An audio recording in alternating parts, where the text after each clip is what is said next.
Hyderabad गॅझेटियरचा G.R.. अडचणीत आहे की काय अशी सध्याची परिस्थिती दिसतीये, कारण या जी.आर.ला मुंबई हायकोर्टात आव्हान देण्यात आलेलं आहे। हायकोर्टात 2 याचिका दाखल करण्यात आलेल्या आहेत। 2 सप्टेंबरला काढण्यात आलेला शासन निर्णय रद्द करा अशी मागणी याचिकेद्वारे शिवा संघटनेनं केलेली आहे। ऐन गणेशोत्सवादरम्यान मनोज जरांगेंनी मुंबईतल्या आझाद मैदानात उपोषण केलं होतं आणि या आंदोलनासाठी राज्यभरातनं मराठा समाज मुंबईत दाखल झाला होता। त्यामुळे सरकारवर मोठा दबाव निर्माण झाल्याचं पाहायला मिळालं होतं। सरकारनं 2 सप्टेंबरला हैदराबाद गॅझेटियरच्या अंमलबजावणीला मान्यता देणारा जी.आर. जारी केला होता, परंतु आता याच जी.आर.ला हायकोर्टात आव्हान देण्यात आलेलं आहे।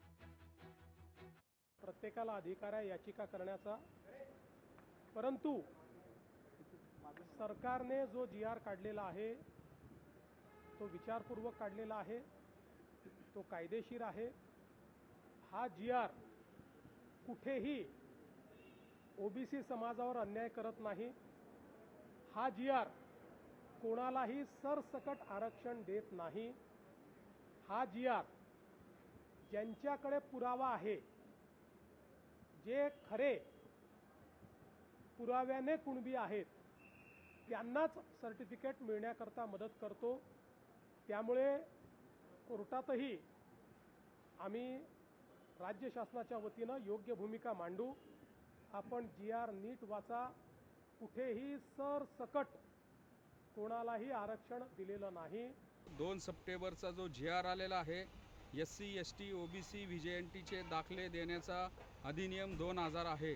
याच्यामध्ये नातेसंबंधातील कुळातील व्यक्तींनी प्रतिज्ञापत्र देऊन दाखले वाटप करण्यासाठी ज्या सुधारणा सुचवल्यात, तर हे सगळं आम्ही कोर्टासमोर आमची भूमिका मांडली आणि आमची जी याचिका आहे त्या याचिकेमध्ये अमेंडमेंट करण्याची आम्ही परवानगी मागितली, सुधारणा करण्याची परवानगी मागितली।